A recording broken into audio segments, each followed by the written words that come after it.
नमस्कार दोस्तों, स्वागत है आपका एचडीआईएएस परिवार में। दोस्तों, जैसा कि आप जानते हैं कि एचडी में मेंस प्रोग्राम चलाया जा रहा है, और यदि आप नहीं जानते तो जान लीजिए कि एचडी में मेंस प्रोग्राम जो है वो चलाया जा रहा है, जिसके अंदर क्या कवर कराया जा रहा है।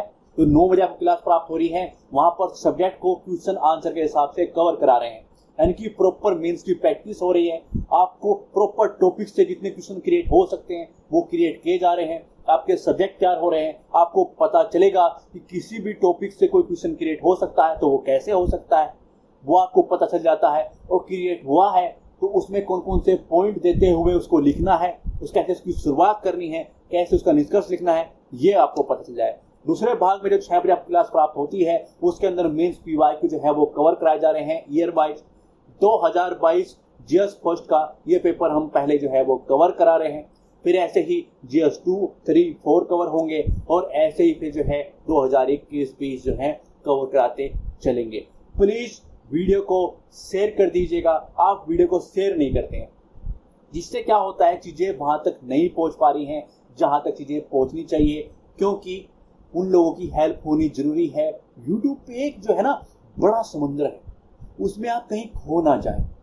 कुछ उम्मीदवार आते हैं, वो यूट्यूब पे पढ़ने के वास्ते आते हैं, और चीजें ऐसे सामने नजर आती है, उनको जो है अंदाजा नहीं लग पाता है कि वो कहाँ बह गए, क्योंकि वीडियोग्राफी और अच्छी चीजें उनको लगता है कि शायद ये भी पढ़ाई है।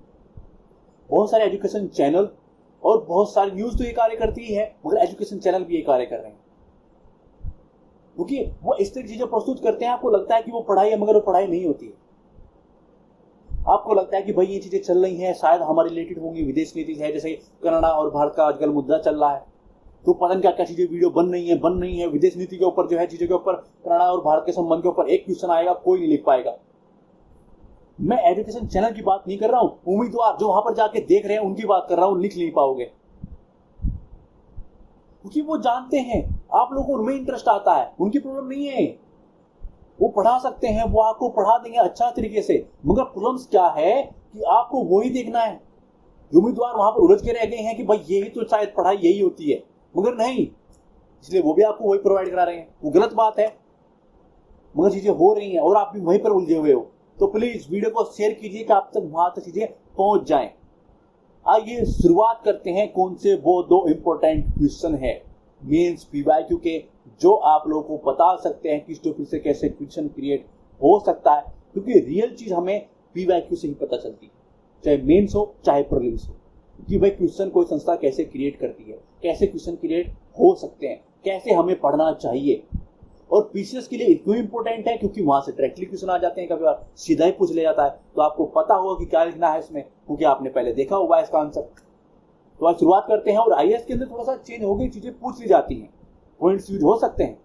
क्वेश्चन है कि उपभोक्ता संस्कृति के विशेष परिप्रेक्ष्य में जो है 9, क्या ध्यान से देखिएगा, 9 मध्य वर्ग के उभार में टियर 2 शहरों का विकास किस तरह से संबंधित है। ये क्वेश्चन आया है 150 वर्ष में, 10 नंबर का है।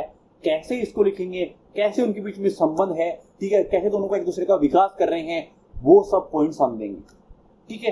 दूसरा क्वेश्चन है कि भारत में जनजातीय समुदायों की विविधताओं को देखते हुए किस विशेष संदर्भ के अंतर्गत जो है उन्हें किसी एकल श्रेणी में माना जाना चाहिए।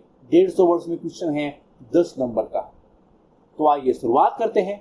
फर्स्ट क्वेश्चन जो है कि उपभोक्ता संस्कृति के विशेष परिप्रेक्ष्य में 9 मध्य वर्ग के उभार से टियर 2 शहरों का विकास किस तरह से संबंधित है, उस पे हमें पॉइंट देने और ये बताना है कि कौन एक दूसरे की कैसे हेल्प कर रहे हैं। दोनों जो है, एक मध्य वर्ग, वो भी कौन सा, जो नींव है, नया उभर रहा है, ठीक है, वो क्यों उभर रहा है, वो कैसे टियर 2 करता है, और टियर के विकास में कैसे वो भूमिका निभाता है, पूरे जो है पॉइंटों का यूज करते हुए समझेंगे।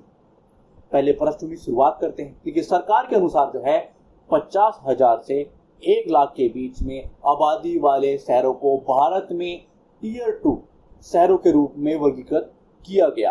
किसकी बात हुई, टियर 2 की बात हुई, उसके बारे में बताया। दूसरा कि मध्य वर्ग उन व्यक्तियों और परिवारों का वर्णन है जो आमतौर पर सामाजिक आर्थिक जो है पदानुक्रम के भीतर में श्रमिक वर्ग, कौन से, श्रमिक वर्ग और उच्च वर्ग, यानी कि ये और ये दोनों की बात हो रही है, ठीक है। अब बात किसी करेंगे, वो कौन है? मध्य वर्ग, जो बीच में है। मध्य वर्ग के लोग जो है अक्सर पेशेवर, बीच की बात हो रही है ना भाई, दोनों बीच के हैं, एक श्रमिक वर्ग है और एक उच्च वर्ग है, दोनों के बीच में कौन है? मध्य वर्ग।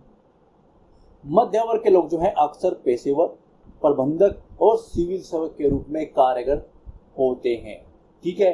भारत में टीयर 2 शहरों को तेजी से विकास, उपभोग की संस्कृति वाले नए, किस संस्कृति वाले, चीजों को ध्यान से देखिएगा, क्वेश्चन में पूरी तरीके से डिपेंड होना चाहिए आपकी पृष्ठभूमि, वो चीज उसके बारे में बताती चलनी चाहिए। उपभोक्ता संस्कृति से विशेष, चीजों को समझिए, क्वेश्चन को समझोगे तो 50% वहीं पर काम खत्म हो जाता है। उपभोक्ता संस्कृति के विशेष परिप्रेक्ष्य में, समझ रहे हो, उपभोक्ता संस्कृति के विशेष परिप्रेक्ष्य में पूछा गया है, नव मध्य वर्ग के उभार से टीयर 2 शहरों का विकास किस तरह से संबंधित है। चीजों को समझिएगा कि भाई एग्जैक्टली आप क्वेश्चन को समझ पाओगे तो फिर आप वही लिखोगे जो आप समझे हो, और यदि आपने सही तरीके से समझा है क्वेश्चन को तो सही लिखोगे। ठीक है। देखिए चीजें कैसे चीजें आपस में कनेक्ट हो रही है। भारत में टीयर 2 शहरों को तेजी से विकास, उपभोग संस्कृति वाले नए मध्य वर्ग के विस्तार के साथ हुआ है। ये उभरते शहर आर्थिक अवसर के केंद्र बन गए हैं, जो उभर रहे हैं। कौन से? टीयर 2 शहर जो हैं। ठीक है। प्रवासियों को आकर्षित करते हैं, जो इस चीज को चाहते हैं वो उसको आकर्षित करते हैं कि वहां पर जो बहुत सारी चीजें मिलेंगी। ठीक है। बेहतर जीवन शैली की आकांक्षा को बढ़ावा दे रहे हैं। और ये बेहतर जीवन शैली का मतलब क्या है? ये किस ओर इशारा करती है? उपभोग संस्कृति की ओर। क्या आप चाहते हैं कि मुझे ये भी सुविधाएं मिले, वो भी सुविधाएं मिले? चीजों के बारे में पता चला कि भाई टीयर 2 क्या है, मध्य वर्ग क्या है, जो चीजों के बारे में पता होना चाहिए। ठीक है। उसके बारे में समझाते हुए आगे वो प्रॉपर पृष्ठभूमि की हमने शुरुआत कर दी, और आगे किस और इशारे होंगे उस चीज के बारे में, उसकी पृष्ठभूमि भी आ गई, यानी कि इसके एंडिंग में उस चीज की पृष्ठभूमि भी आ गई। ठीक है। उस और इशारे हो गए हैं। और यदि आप जो है 100-125 में लिखेंगे तो आप प्रॉपर इसका यूज कर सकते हैं। ठीक है। यहां से यहां तक चीजें आप यूज कर सकते हैं, या आपकी प्रश्न भी बन सकती है। ठीक है। चीजों के बारे में प्रॉपर बताते चलेंगे ताकि आपको सब कुछ मिलता चले। ऐसा नहीं है कि भाई चीजें ऐਵੇਂ ही चल रही है, आपके पास हो पॉइंट्स हो। बात केवल प्रीवियस में आए क्वेश्चंस की नहीं है, बात नए मध्य वर्ग और टीयर 2 के आपस के संबंध की बात हो रही है। तो ये कहीं अन्य तरीके से क्वेश्चन जो है अलग तरीके से भी क्रिएट जो है वो हो सकता है कि भाई अन्य तरीके से क्रिएट करके फिर से क्वेश्चन पूछा गया है पीसीएस के अंदर, आईएएस के अंदर। तो आपको पता होना चाहिए कि भाई नए मध्य वर्ग, जो मध्य वर्ग है और वो भी नया, उसके अंदर जो है जो नई चीजें उभर रही हैं वो क्या है, और टीयर 2 शहर के बीच में आपस में संबंध क्या है, कैसे एक दूसरे को वो प्रभावित कर रहे हैं, कैसे वो आकर्षित करते हैं, कैसे प्रभावित करते हैं, असर क्या डालते हैं एक दूसरे पे, वो आपको उनका संबंध पता चल जाएगा। तो आपको पता चल जाएगा कि क्वेश्चन में कैसे भी घुमा फिरा के पूछे आप उसका आंसर लिख पाओगे, जो कि इंपॉर्टेंट होता है। भाई आपको संबंध पता होना इंपॉर्टेंट है। आंसर तो यार क्या है, आंसर चीजें भाई आपको पता चल जाएगा कि भाई रियल चीज में फिर क्वेश्चन आएगा तो आप आंसर लिख पाओगे, क्योंकि आपको रियल में भी वर्ड्स पता है, पॉइंट पता है जो उसको संबंध बताते हैं कि आपको एग्जैक्टली लिखना क्या है। तो शुरुआत करते हैं संबंध की, कि नए मध्य वर्ग और टीयर 2 शहरों के बीच में संबंध क्या है, कैसे। हम पहले बात करेंगे कि ऐसे विकास कर रहा है वो मध्य वर्ग का। उद्यमिता की वृद्धि है, टीयर 2 के अंदर वो सब चीजें हैं। देखिए मध्यमी गतिविधि में वृद्धि के परिणाम स्वरूप एलपीजी गैस की बात नहीं हो रही है, एलपीजी। ठीक है। उदारीकरण, निजीकरण, वैश्वीकरण युग के दौरान जो है टीयर 2 शहरों में जो है सफेद पोष रोजगार में उल्लेखनीय वृद्धि हुई। ठीक है। कभी यहाँ कोई गैस सोच रहा हो कि भाई मैं गैस से रोटी बना लेता हूँ, एलपीजी की बात हो रही है। उदारीकरण, निजीकरण जो है वैश्वीकरण की बात हो रही है। ठीक है। सेवा क्षेत्र में वृद्धि, और भारत के सकल घरेलू उत्पाद का 50% से अधिक टीयर 2 और टीयर 3 शहरों में जो है 64% से अधिक नौकरियों के लिए जिम्मेदार है। वैश्वीकरण का ये परिणाम है। ठीक है। आपने पॉइंट के जरिए जो है चीजों को क्लियर करने का प्रयास किया है कि भाई कैसे चीजों का विकास हो रहा है, कैसे वहां पर जो है रोजगार है और उसमें कैसे वृद्धि हो रही है। दोनों की चीजों का विकास हो रहा है, दोनों की चीजों की जरूरत पड़ रही है तो विकास हो रही है, चीजों के चीजें उभर रही हैं, नौकरियां उभर रही हैं जिससे पैसा आएगा। ठीक है। बढ़ी हुई जो है मजदूरी का मतलब पैसा बढ़ रहा है। ठीक है। डिजिटल क्रांति, वैश्वीकरण के तहत जो है आदतों के आदत का मतलब क्या है, आपके व्यवहार में जो है पश्चिमीकरण ने आपका जो व्यवहार है वो चेंज हो रहा है। पश्चिमीकरण ने लोकप्रिय संस्कृति को बढ़ावा देने में योगदान दिया है। आपको क्या चाहिए? मुझे अब बड़ी गाड़ी चाहिए, बड़ा घर चाहिए, ये चाहिए, वो चाहिए। वो क्या है? पश्चिमीकरण है, उनकी संस्कृति है ये। वो भोग की संस्कृति किनकी है? पश्चिमी वालों की संस्कृति है, और वो अब वो प्रभावित कर रही है, यहाँ पर प्रभावित कर रही है। आपको आईफोन चाहिए, वो दिखाते हैं कि कटा हुआ सेब है, उससे आप अपने आप को ब्रांड महसूस करते हैं जिसके पास है, कि भाई ये तो पता नहीं क्या है। पता नहीं ऐसा क्यों करते हैं, वो तो समझ से परे ही चीज है कि भाई एप्पल लेके आप अपने आप को ब्रांड क्यों महसूस करते हैं। वो अलग ही चीज है, अलग मानसिकता है, पता नहीं किस तरह की मानसिकता है, वो आप जाने कि भाई मेरे पास एप्पल है या क्या है, उससे आपको ऐसा महसूस होता है कि आप ब्रांड है। वो ऐसा कुछ नहीं है, एक फोन है, वो यूज करने के लिए चीजें हैं बस। हाँ, वो संस्कृति बढ़ रही है तो दिखावे की संस्कृति बढ़ रही है, वो भी पॉइंट मैं आपको दूंगा, जरूरत है आपको उसकी, क्योंकि संबंध पता होगा तो कोई अन्य तरीके से क्वेश्चन आएगा तो आप बता पाओगे। अगला पॉइंट क्या होता है? सरकारी प्रयास है, मेक इन इंडिया, ठीक है, stand up India, startup India, मुद्रा योजना, ठीक है, JAMM जो है वो ट्रिनिटी, उड़ान, इस तरह की जो चीजें हैं, जैसी योजनाएं हैं, इसके माध्यम से सरकारी प्रयासों ने जो है डिस्पोजेबल आय में, ये जो प्रायोजिक आय होती है उसमें वृद्धि करके उपभोग की संस्कृति को प्रेरित किया है। लोगों के पास पैसा बचा है, पैसा बढ़ा है, उससे क्या है, चीजें आज नया फ्रिज ले लेता हूं, मेरे पे 1 डोर है तो मैं डबल डोर ले लेता हूं, बड़ा हो जाएगा, इतने लीटर का है तो मैं उतने लीटर का ले लेता हूं। वो मजा नहीं आ रहा है, मैं ये ले लेता हूं, वो लेता हूं, मेरे पास अब छोटा फोन है तो बड़ा वाला ले लेता हूं। वो क्या है, वो प्रेरित करता है आपको, और ये मानसिकता बनती जा रही है।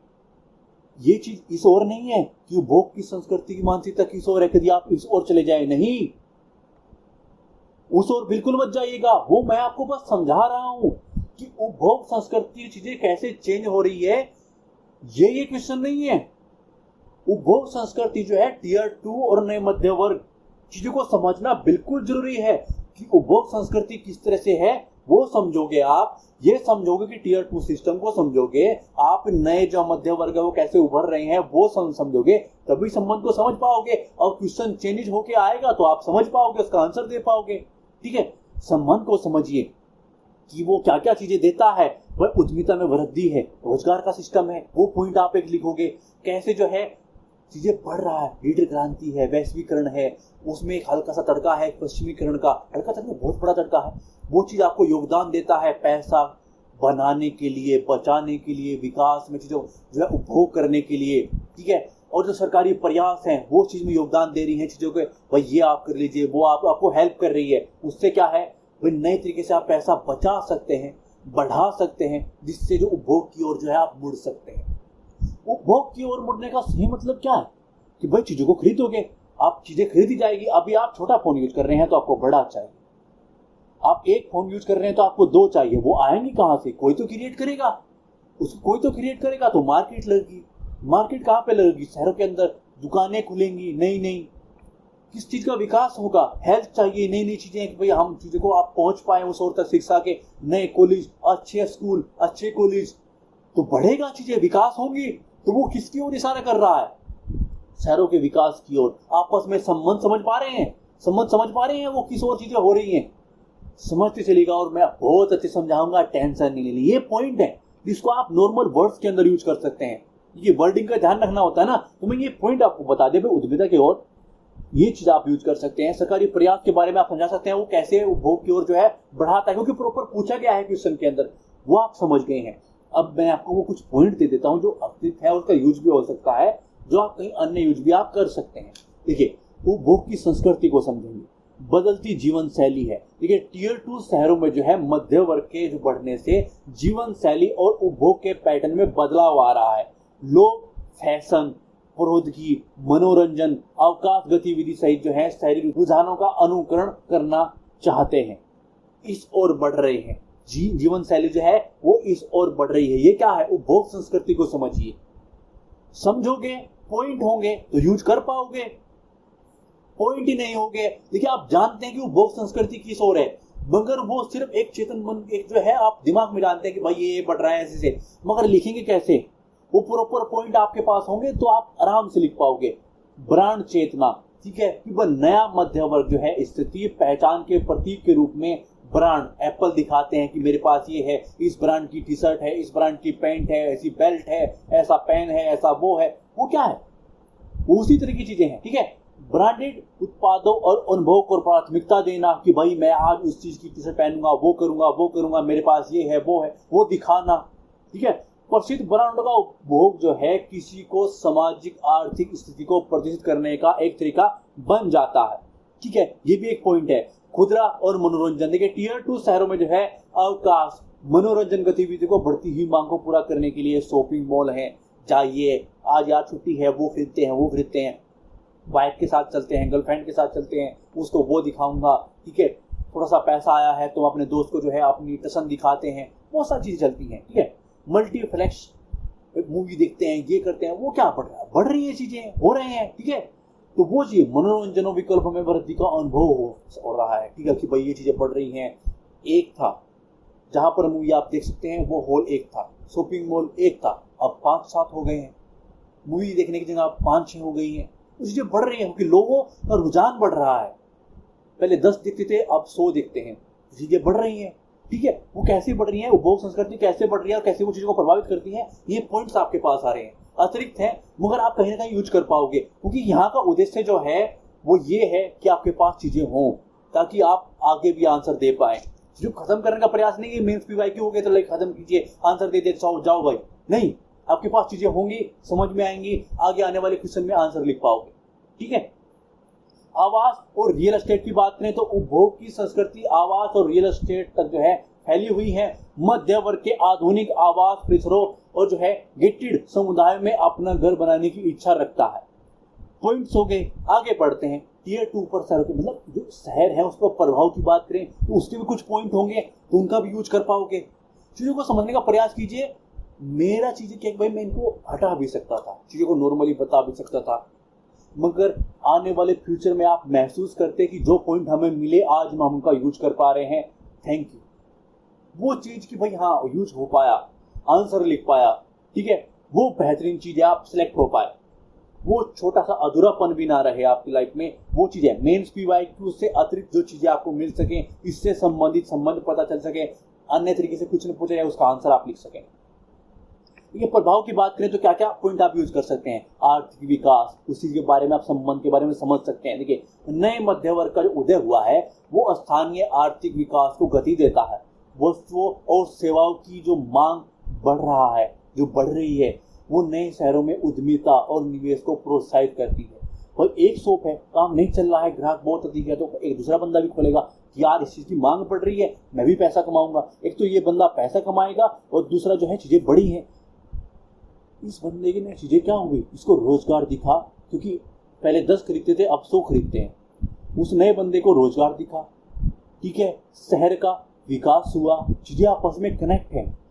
एक अन्य बंदे के पास, इस बंदे के पास पैसा बढ़ेगा, चीजें और खुलेंगी और विकास होगा, चीजें आपस में कनेक्ट हैं। ठीक है, बुनियादी ढांचे का विकास हो रहा है। बढ़ती खपत जो है आर्थिक विकास से अक्सर बुनियादी ढांचे में सुधार होता है, जिससे बेहतर परिवहन, स्वास्थ्य देखभाल, शिक्षा और मनोरंजन की सुविधाएं शामिल होती हैं। ठीक है, सांस्कृतिक परिवर्तन, देखिए टियर 2 शहरों में जो है सांस्कृतिक परिवर्तन का अनुभव होता है, क्योंकि जो है पारंपरिक मापदंड आधुनिक जीवन शैली के साथ जो है मिश्रित होते हैं। इससे विविध सांस्कृतिक प्रथाओं को अपनाया जा सकता है, सामाजिक गतिशीलता में बदलाव हो सकता है, वैश्विक प्रभाव के संपर्क में वृद्धि हो सकती है। ठीक है, चीजों को समझ रहे हैं, वही ये पॉइंट्स हो गए, ये आपको प्रभाव पता चल गए, वो आपको वो पता चल गया। ये चीजें आपके पास होंगी तो अन्य जगह यूज कर पाओगे। अब चलते हैं पीछे कहा कारण है आंसर की ओर। ठीक है, बढ़ी हुई कंपनियों के आकर्षक विकल्प के रूप में बात करें तो जयपुर, पटना, इंदौर, सूरत जैसे जो है टियर 2 शहरों में 40% से अधिक की आर्थिक विकास दर का अनुभव किया है। ऐसे आप अपने पॉइंट्स को यूज कर सकते हैं। 2030 तक जो है 80% परिवारों के मध्य वर्ग आय होने के कारण जो है परियोजना आय में वृद्धि होना तय है। भारत में उपभोक्ता व्यवहार से पैसे के मूल्य में काफी प्रभावित होता है। ठीक है, ई कॉमर्स का आप यूज कर सकते हैं, आंसर की बात मैं कर रहा हूँ। ठीक है, उसके अंदर इन पॉइंटों का आप यूज कर सकते हैं जो मैंने आपको बताए हैं। ठीक है, 15 मिलियन से अधिक पारंपरिक किराना स्टोर, खुदरा बाजार का 88% भारत में मौजूद है। कई परिवारों पर जो है हर 2 से 3 दिन में ताजा उपज स्टॉक करने आते हैं। ठीक है, वो स्टॉक करने आते हैं। रोजगार की बात करें तो रोजगार जो है टीयर 2 शहर में ग्रामीण स्थानों में संभावित कर्मचारियों को आकर्षित करते हैं। इनके लिए जो है रोजगार में विभिन्न अवसर प्रदान करते हैं। जीवन शैली की यापन की कम लागत है उन शहरों के अंदर, वे जो जैसे मतलब छोटे शहर होते हैं उनमें आपको इतना पैसा खर्च नहीं होता है रहने के लिए, ठीक है। तो टीयर 2 शहरों में रहने के जो है मध्यम लागत बेहतर जीवन शैली के कारण जो है अधिक खपत को प्रोत्साहित करती है कि भाई मैं भी रह सकता हूँ, मेरे पास थोड़ा सा पैसा स्टार्ट हो गया है, मेरी इनकम स्टार्ट हो गया, तो मैं एक नॉर्मल सिटी के अंदर, छोटी सिटी के अंदर रह सकता हूँ, ठीक है। समझ पाए हो, ठीक है। निष्कर्ष की ओर आगे बढ़ते हैं, ठीक है। टीयर 2 शहरों को विकास नए मध्य वर्ग के उदय से जटिल रूप से जुड़ा हुआ है, जो उपभोग पर जोर देता है। जैसे जैसे शहर आर्थिक विकास और शहरीकरण का अनुभव करते हैं, उपभोग की संस्कृति उभरती है, जो जीवन शैली विकल्पों से लेकर जो है खरीदारी व्यवहार तक दैनिक जीवन में विभिन्न पहलुओं को आकार देती है। यह घटना जो है आर्थिक प्रगति, शहरीकरण और उभरते हुए मध्य वर्ग की आकांक्षाओं से प्रेरित व्यापक सामाजिक परिवर्तनों को दर्शाती है। ये इसका निष्कर्ष हो गया। ऐसे आप निष्कर्ष यूज कर सकते हैं। अगले क्वेश्चन की ओर बढ़ते हैं। अगला क्या है कि भारत में जनजातीय समुदायों की विविधता को देखते हुए, क्या उनकी जनजातीय जो समुदाय हैं उनकी विविधता को देखते हुए किस विशेष संदर्भ में उन्हें किसी एकल श्रेणी में माना जाना चाहिए? 150 में लिखना है। आइए शुरुआत करते हैं। भारत सरकार अधिनियम 1935 में जंगल में रहने वाले या उस पर निर्भर समुदायों के सदस्यों को अनुसूचित जनजाति, ठीक है, नामक एक ही श्रेणी में शामिल किया गया है। भारत में आदिवासियों में मेघालय की मातृसत्तात्मक खासी से लेकर राजस्थान, गुजरात पितृसत्तात्मक जनजातियों तक जो है बहुत व्यापक विविधता है, ठीक है। ये विविधता दर्शा रहे हैं, ठीक है। वे मूल के आधार पर भी भिन्न हैं। जैसे गुजरात के अफ्रीकी मूल के सिद्धि, अंडमान में निकोबार में जो है स्वदेशी जनजाति जैसे पहरी, ठीक है। एसटी को लेकर जो है एक श्रेणी में शामिल करने और संवैधानिक कानून प्रावधानों के अलावा कई सामाजिक आर्थिक आधार भी हैं जिन्हें उन्हें एक ही श्रेणी में बांधते। आपने क्या किया, एक शुरुआत की, उस चीज के बारे में बताया कि एक श्रेणी, ऐसे ऐसे उनके अंदर विविधता है कि एक और तो जहां मातृसत्तात्मक है, दूसरी ओर कुछ जाति जो है वो पितृसत्तात्मक है। वो क्या है, उनकी एक विविधता है जो आप दर्शा रहे हैं, जो आप बता रहे हैं, कुछ अन्य चीजों के बारे में बताते हुए जिक्र करते हुए उनकी विविधता के बारे में जिक्र कर रहे हैं। और फिर आपने क्या बताया कि भाई एसटी को एक श्रेणी में शामिल करने के लिए संवैधानिक कानूनी प्रावधान, ठीक है, और सामाजिक आर्थिक आधार भी हैं जिनको एक ही अंदर जो है लाते हैं, ठीक है, एक ही श्रेणी में बांधते हैं। और कुछ अन्य हैं तो वो देखते हैं, पॉइंट टू पॉइंट देखेंगे, वन लाइनर सिस्टम, ठीक है। चलो, वे आमतौर पर भौगोलिक रूप से जो है पृथक होते हैं, ठीक है, अलग अलग है, मगर वे टैटू, ताबीज, आभूषण, जादू में जो है विश्वास जैसी समान धार्मिक प्रथाओं का पालन करते हैं, ठीक है। वन लाइनर है, ये चीजें पॉइंट टू पॉइंट ऐसे आप देंगे कि भाई 1 2 3 4 5 6 7 8 दे दी, चीजें खत्म हो जाएंगी, बहुत आसान हो जाएगा लिखना, ठीक है। आमतौर पर वे अपने सामान्य पूर्वजों की पूजा करते हैं। प्रकृति पूजा उनके बीच आम है। ये चीजें क्या है, उनके बीच में समानता दर्शा रही है कि भाई चीजें एक ही श्रेणी में रखा जा सकता है, इनके बीच में समानताएं हैं, वो चीज आप बता रहे हैं। और पॉइंट टू पॉइंट, जिससे एग्जामिनर को जो आपको कॉपी चेक कर रहा है उसको आसान हो जाएगा चीजें समझना। ऐसे आप वन लाइनर चीजें लिखेंगे, पॉइंट टू पॉइंट लिखेंगे तो चीजें एग्जामिनर के समझने आसान हो जाएंगी। भाई चीजें बहुत ही आसानी से उन्हें लिखा हुआ है कि भाई ये ऐसे हैं, 1 2 3 4 5 6 7 ऐसे हैं, ठीक है, बहुत आसान हो जाएगा। वे अपनी आजीविका के लिए ज्यादा जो है जंगल पर निर्भर है, तो सभी है, ठीक है। एक संतुलित पर्यावरण के लिए जो है प्रकृति के एक साथ एक मत है, ठीक है। उनकी सामाजिक संरचना जाति की तुलना में कम स्त्रीकृत है और समतावादी संरचना है। उनके पास एक सजीव विश्वास प्रणाली है। चीजें समझ रहे हैं, किसी समानता है उनके बीच में। उनमें जो है अधिकांश क्षेत्रीय समूह है जो अपनी जनजाति और संस्कृति के प्रति समर्पित है। उनमें अधिकांश आदिम व्यवसाय जैसे कि झूम खेती आदि कर जो है वो कर रहे हैं, ठीक है। ये पॉइंट का आप यूज कर सकते हैं, इनका पॉइंट का आप बता सकते हैं, ठीक है। उनके पास सबसे अधिक स्वदेशी राजनीतिक संगठन है, यानी कि जो है वैदिक काल के सभा समिति जैसे जो है बुजुर्गों को परिषद है उनकी। इनका समाज जो है आमतौर पर स्वावलंबी होता है, ठीक है। उनमें जो है अधिकांश मुख्य धारा के समाज से भिन्न है। चीजें पॉइंट टू पॉइंट चीजें क्लियर करेंगे। उनसे जो है अधिकांश मुख्यधारा के समाज में जो है भिन्न है, वो चीजें ऐसी हैं, ये चीजें ऐसी हैं, भिन्नता भी पता चल गई। और फिर उसके बाद जो है पॉइंट टू पॉइंट हमें समानता पता चल गई, भी इनको एक श्रेणी में ऐसे रखा जा सकता है। ये क्वेश्चन की डिमांड थी, ये वो पॉइंट्स हैं, वो आर्थिक रूप से भी हैं, कानूनी रूप से भी हैं, ऐसे भी हैं, वो पॉइंट तो हो गए। और ये भी पॉइंट हैं जिनके रूप से जो है उन्हें जो है एक श्रेणी में रखा जा सकता है, पॉइंट दे दिए। अब बात करते हैं उस पॉइंट की ओर। डॉक्टर साहब अंबेडकर ने भी उनकी विशिष्ट सामाजिक, धार्मिक और सांस्कृतिक प्रथाओं की वकालत की थी और उन्हें एक अलग एकल विशिष्ट श्रेणी में शामिल करने की मांग की थी। लास्ट में आप ये पॉइंट ऐसे दे सकते हैं, क्योंकि आप किसी एक ऐसे व्यक्ति के बारे में उनके बोली गई बात के बारे में जिक्र कर सकते हैं कि उन्होंने ये बात बोली थी इस बारे में, ऐसे आप बोल सकते हैं, इनका यूज आप कर सकते हैं। ठीक है, तो हमारा प्रयास आपको कैसा लग रहा है प्लीज कमेंट बॉक्स में लिखिएगा। प्लीज वीडियो को शेयर कीजिएगा ताकि अन्य तक पहुंच पाए। आप शेयर नहीं करते हो, प्लीज शेयर कर दीजिए ताकि अन्य की हेल्प हो सके। ठीक है, और प्लीज कमेंट करते रहिएगा, प्लीज वीडियो को लाइक कर दीजिए और चैनल को सब्सक्राइब कर लीजिए। थैंक्स फॉर वॉचिंग, धन्यवाद।